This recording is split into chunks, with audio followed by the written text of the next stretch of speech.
Good evening. I'm Ella Schoberl. Thanks for joining us. An Aiken family dog was found in critical condition today, 9 days after the family's house was severely damaged in a fire.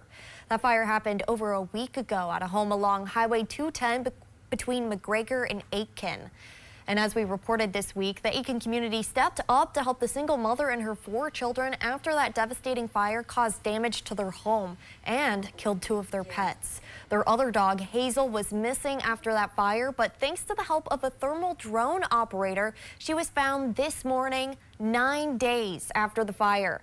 Jackie Bricks, the drone operator who found Hazel, went deep into the woods herself to bring the dog home safely.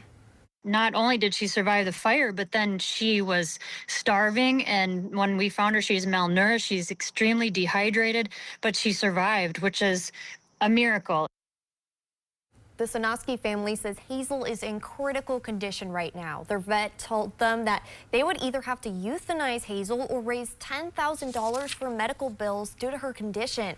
But the family says that all in all, they are grateful, as finding Hazel has been a light in the midst of devastation.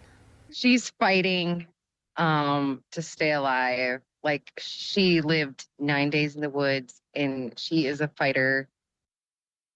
And now the family is looking to the community for help with raising funds. You can find information on how to donate to help Hazel on our website or by downloading our Northern News Now app.